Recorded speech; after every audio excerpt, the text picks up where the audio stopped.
a junção entre os 260 dias de um calendário com os 365 do outro, que formavam um ciclo ainda maior de 18.980 dias, o mínimo múltiplo comum de 260 e 365.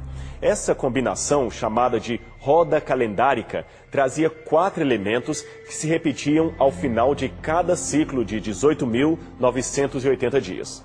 Uma grande quantidade de movimentos e monumentos maias só registram as datas de acordo com a rota calendárica.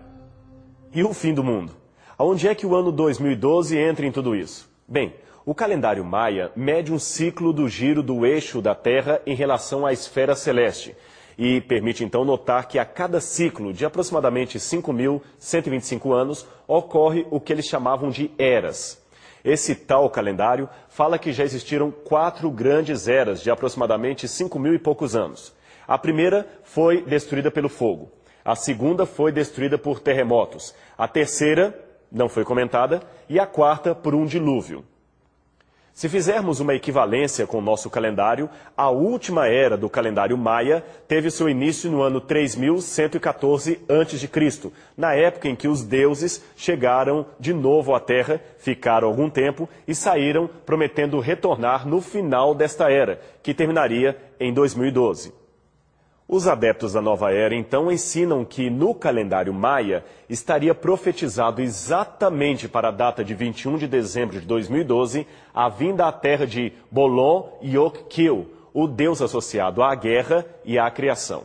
Este seria um ser extraterrestre que voltaria a ter contato com a humanidade, mudando para sempre o nosso planeta. A sua vinda seria repleta de eventos cataclísmicos jamais imaginados. Todos deveriam, então, se preparar. Ora, olhando assim, parece que a coisa era realmente muito clara, sem margem para discussão e, obviamente, digna de credibilidade. Tanto é que, em 1984, o escritor José Argüelles publicou o livro O Fator Maia, levando milhares ou talvez milhões de leitores a acreditarem que se tratava de uma obra séria de prognósticos maias acerca do fim do mundo. Neste livro, o autor mesclava seus estudos sobre o fim do calendário com suas próprias ideias apocalípticas. Argüelles diz que a data marcaria o fim do ciclo humano como hoje o conhecemos e o início de uma época ecologicamente mais harmoniosa. Então, conclamou os leitores a se reunirem em várias partes do mundo, nos dias 16 e 17 de agosto de 1987, para meditar, rezar e dar um pontapé inicial para o grande dia que ainda estava 25 anos no futuro. Este evento, batizado de Convergência Harmônica, atraiu grande atenção da mídia americana e ganhou a atenção do mundo inteiro. Argüelles chegou a encabeçar o movimento junto à ONU e ao Vaticano para aprovar o seu calendário oficial no mundo. Ninguém, é claro, deu bola para o seu requerimento, então ele começou a culpar o mundo capitalista e a se proclamar a encarnação do Deus Salvador. E o assunto não termina por aí. Por ter o seu livro seriamente questionado por especialistas em cultura maia e asteca, Argüelles admitiu, mas sem perder a pose, que o calendário que ele apresentava em seu livro não era maia, como ele tinha dito no início, mas apenas um maia galáctico, sendo também usado por uma certa federação galáctica. Desta forma, ele não precisaria provar nada, já que ninguém poderia entrar em contato com a Federação Galáctica para poder apurar os fatos.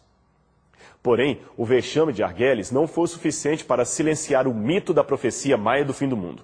Muitos continuaram e continuam afirmando que o antigo calendário mesoamericano descreve com clareza várias profecias verdadeiras, e dentre elas, o dia exato em que acabará o mundo. Mas espere um pouco.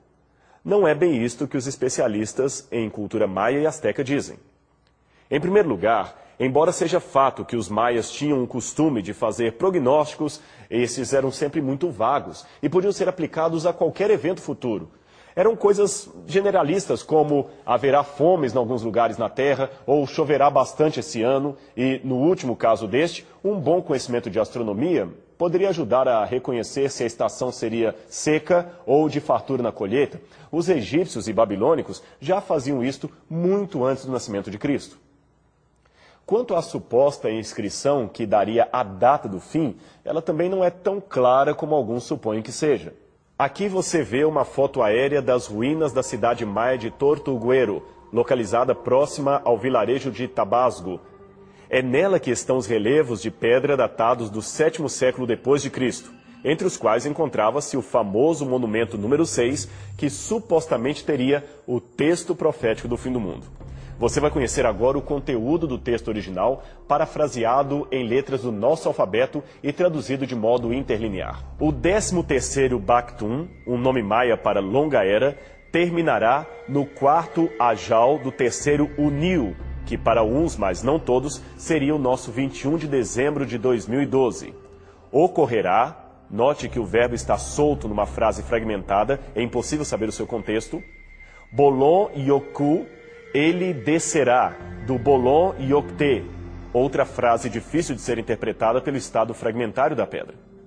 Esta tradução seguiu a versão inglesa feita pelo epigrafista David Stewart, especialista em cultura maia da Universidade do Texas.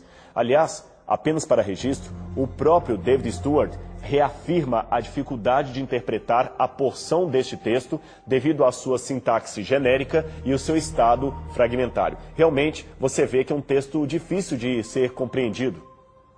Ainda em relação aos calendários e à maneira maia de contar o tempo, é interessante notar que, embora eles tivessem uma noção linear da cronologia, isto é, baseada em passado, presente e futuro, o que predominava em seu entendimento, especialmente nesse calendário de Tortuguero, era a dimensão cíclica, segundo a qual eventos tendem a se repetir eternamente, um após outro, assim que acaba um ciclo. Portanto, os maias não estariam necessariamente esperando o fim dos tempos para 2012, mas o reinício dos ciclos. Como você vê, nem os próprios maias se reconheceriam dentro da interpretação que atualmente se faz de seus registros. Indo diretamente aos prognósticos sensacionalistas, é interessante notar que praticamente nada do que afirmam que ocorrerá é sustentado por especialistas da área. Por exemplo, o suposto planeta X, ou Nibiru, que estaria em rota de colisão com a Terra. De acordo com Carlos Henrique Veiga, astrônomo do Observatório Nacional, é possível que existam planetas ainda desconhecidos no Sistema Solar, é claro. Mas as órbitas de planetas não se sobrepõem umas às outras. Esse cruzamento só ocorre com cometas e asteroides. E quanto à possibilidade levantada pelos aficionados em ufologia de que Nibiru seria uma estrela se escondendo nas vizinhanças, Veiga diz que a sua presença causaria uma alteração dinâmica no sistema solar. Tanto ela quanto o Sol, afirma ele, teriam de girar em torno de um centro, de uma massa gravitacional. Os planetas, então, girariam em torno de duas dessas massas ou desse novo centro, desse novo ponto central. E ele, é claro, conclui, abre aspas,